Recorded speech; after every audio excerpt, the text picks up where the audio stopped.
Sa ganda ng presyo, bawing-bawi, mga katribya. Kaya lahat po noong mga kalamansi ngayon na hinahalaw or pinupulot, bawi rin, pati rin po yung mga tagapitas. Kasi ang upahan niya yung mga katribya, 500 ang isang bag. Maka isang bag ka ng pitas, meron kang 500. Lalo na po yung mga na kung saan yan ang kanilang hanap buhay. Kaya ating po mga ka-farmers, magandang araw sa inyo. Happy farming. Tayo po ay nanghahalaw at pinipitas natin po yung mga naiwan ng nakaraan. Ito ay natapos noong 1-2. Yung mga hindi nakuha.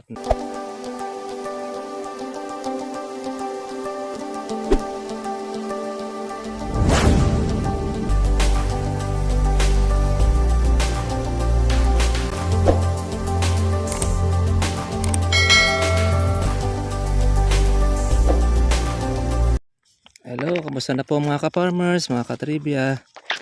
Magandang araw sa lahat. Ito po tayo ay mipitas po ng kalamansi. Ay lang hahalaw para tayo makatikim mga ka-farmers po na magandang presyo uli. Kahit na sabihin natin na isang red bag ang ating pipitasin. Sa ganda ng presyo, bawing-bawi, mga katribya. Kaya lahat po noong mga kalamansi ngayon na hinahalaw or pinupulot, bawi rin, pati rin po yung mga tagapitas. Kasi ang upahan niya yung mga katribya, 500 ang isang bag. Maka isang bag ka ng pitas, meron kang 500. Lalo na po yung mga na kung saan yan ang kanilang hanap buhay. Kaya ating po mga ka-farmers, magandang araw sa inyo. Happy farming. Tayo po ay nanghahalaw at pinipitas natin po yung mga naiwan ng nakaraan. Ito ay natapos noong 1-2. Yung mga hindi nakuha at hindi nakita ng mga mamimitas, nakahabol pa po sa magandang presyo. Yan. Yan po yung ating kinukuha ngayon. At saka ang kalamansi ngayon hindi po palakihan, paliitan. Dahil wala nang makuha. Wala nang maitinda sa market. Isipin ninyo, mapatak na mahigit 100 ang kilo sa kuhanan pa lang sa puno. Lalo na mga ka-farmers pagka po yan nasa palengke na, grabe ang mahal. Kaya nagmahal ang kalamansi, pati ang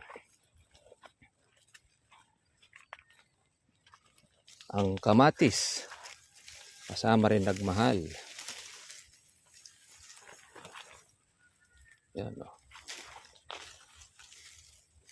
Kunin natin yung mga malalaki. Meron tayo mga pangsunod.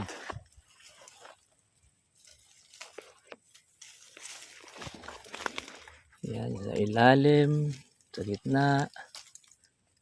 Yan tayo nakakarami. Dahil hindi naman po nasusuot po ng mga mamimitas yung nasa ilalim. Kasi pagka marami kalamansi, minsan hindi na pinapansin yung nasa ilalim. Ang po nila ay makarami po ng pitas. Iba po ang init ngayon mga ka-farmers. Grabe. Kaya malakas matuyo ang puno ng kalamansi. Kaya itong bagong taon, puro patubig naman ang ating gagawin. Sabay na yon, pati pag-i-spray kasama na para lumaki itong ating pang January. Sana ay mahal pa rin ang presyo ng January, mga katribya. Yung mga suso, wala nang makain damo, kaya dahon ng kalamansi ang kanyang kinakain. Kasi patay na ang damo. Yan, pitas-pitas tayo mga katribya sa ating mga ka-farmers. Napakagandang manghalaw sa gandang presyo.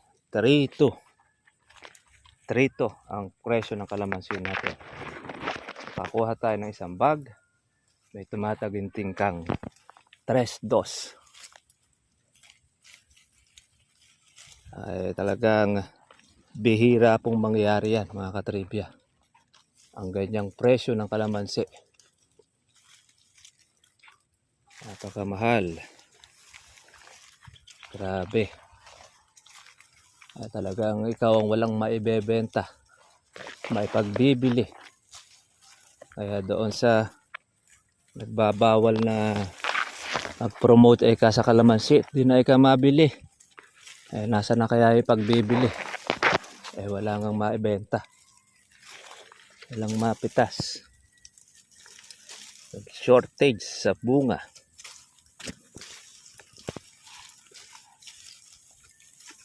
Yan, ilalim mo. Nandiyan po yung mga malalaki.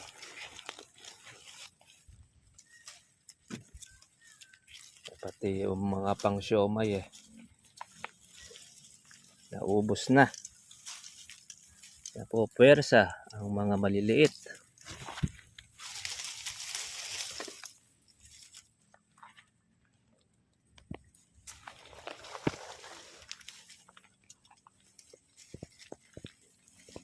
Nakuha na natin yung mga popede para hindi tayo unahan po noong tulongges.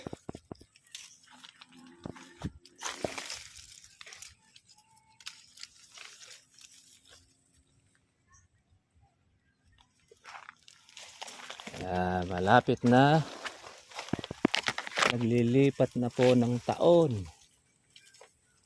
Dami pa kaya lalo na ang korupsyon sa Pilipinas. Sikat na sikat ang Pilipinas sa korupsyon, mga katribya.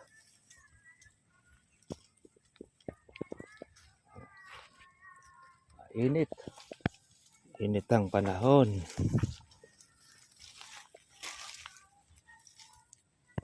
Ito si pagmamunga ng ating kalamansi. Lahat ay masasapol niya ang presyo. Kasi sunod-sunod ang ating pamubulaklak. Ito yung pagpapabunga niya. Continuous. At continuous lang po mga katribya po alaga. Nakatsempo rin tayo ng maganda.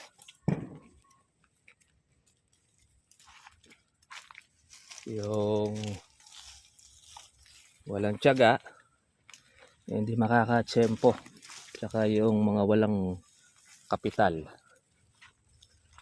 Importante sa kalamansi meron kang panggastos, meron kang kapital. Bagamat mahal ang maintenance niyan, pero mababawi mo rin naman pagka ikaw ay humarbest. Kaya sa umpisa talagang madugo. Pagka naumpisa mo na papitas, diretso naman na. Kaya marami pong nawiwili magtanim ng kalamansi. Yan ang sikreto dyan nasa pag-aalaga. Hindi pinag-uusapan kung maluwang ang kalamansi mo, marami kang puno, kung wala naman pong bunga, wala rin. Puno lang ang meron ka, pero bunga wala. Ang importante bunga. Kaya lang, hindi naman po pwedeng puro bunga, dapat may puno ka rin. Kaya lahat yan magkakaugnay. Mas marami pong puno, mas malaki ang chance mo na maka-jackpot. Pag konti puno mo, maliit ang chance mo na maka-jackpot. Tante lang dyan. Sa aalagaan mo lang ng husto ang inyong kalamansi.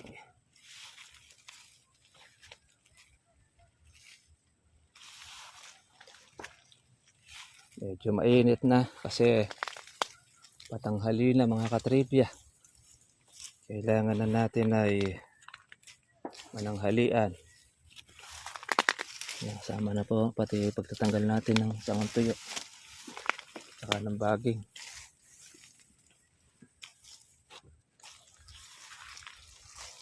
Ayan o. Iniisa-isa natin ang bunga. Lahat ng mga malalaki.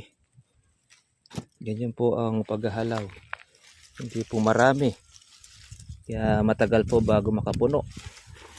Yung kadalasan minsan maghapon pumipitas ang mamimitas para manghalaw. Kaya nakakapagpaupa po ng 500 ang isang bag. Tagal po makapuno. Lalo na pagkahagdanin.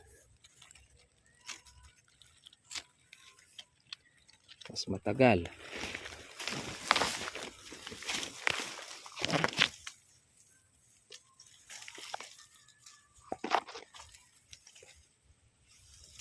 Ano, kakarami tayo sa ilalim eh. Hindi daw kasi papasukin ng mamimitas yan. Kaya pagka pumitas ka at nagpapulot, saka lang makukuha lahat yan. Talagang pipilipitin ang kalamansi para maglabas ng bunga.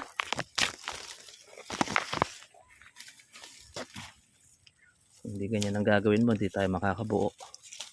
Mga katribya.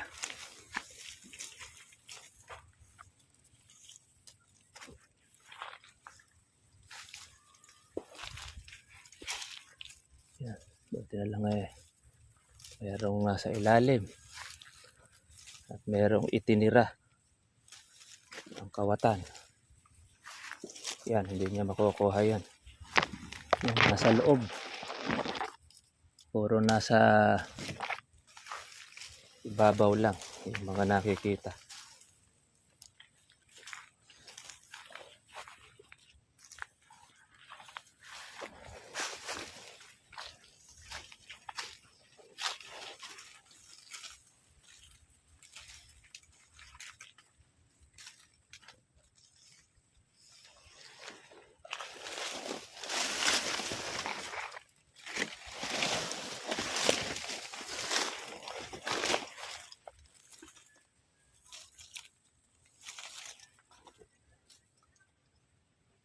Okay.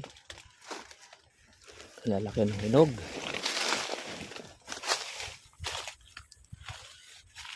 Okay. Ito mga ka-farmers po, nakaisang red bag po tayo. Ang ating kalamansi, 3-2. Ayan, nakuha po tayo ng isang bag. Ayan, meron pa pala doon sa iba. Ay 3-4 kasi singit kasi mga ka-farmers. Yung kalamansi. 3-4. Okay, swerte na. Swerte. Pagka 3, ay sa 3-2 okay na. Pitas na. Pitas na. Saka hindi. Bay dola sa 3,000. Maganda na. 3-4 pa. Ay 3-4, 3-2 pa. Nako. So, sulit. Ano ba swerte niya? Napulot ka ng kalamansi nakaisa ka. Kabigat sa timbang niya. Bigat sa presyo. Panalangin ko 1,000 lang na nag-triple. Ayan, 3 katumbas. Panalangin ko sa Amang Diyos sa langit yung 3,000 na katumbas ng 6 na red bag yan. ba't hindi ka sasayan? Dalaw ko anak ng lalagnat nung mahal ang 3-2 Biglang gumaling Hindi na nadok. Papitas sila. Namitas pa nga. Galing ka magpagaling ng pera. Gumaling namitas Sabi nung walang pera, nilalag na. Nung nabalitaan 3-2. Aba, pumitas. Excited pa. Kaya nga. Kaya pitasin na ng pitasin lahat ng malalaki. Sabagay ngayon lang yan mga katribya dahil pagsapit po ng New Year na yan na 2010, balik uli sa normal yung kuwan. May panalangin Oo. natin, huwag nang magbago. Ade, Swerte. ano rin yung marapat na presyo niya. Oo. Okay pa rin. Importante dyan na meron kang Binebenta. binibenta. Masama nun wala ka ibebenta. Yun. Nangangasim-ngasim ka doon sa pumipitas. Wow. Nakakabili ka ng bigas, ulam. Panggamot, suporta, Panglason sa kanya, Lalo na pambomba, patubig. Madugo na patubig. ngayon. Naku, magastos ngayon. Mm. Kaya tama lang yun, tumaas. Meron tayo pampuhunan. Mm. Ayan, pang patubig na sa kanya yan. Pangbili ng kurudo, isang container. Sige mga katribya, advance Happy New Year sa inyong lahat. Happy New Year. God bless po sa inyong lahat. Okay, bye-bye. God bless. Ayan, masarap ang kape.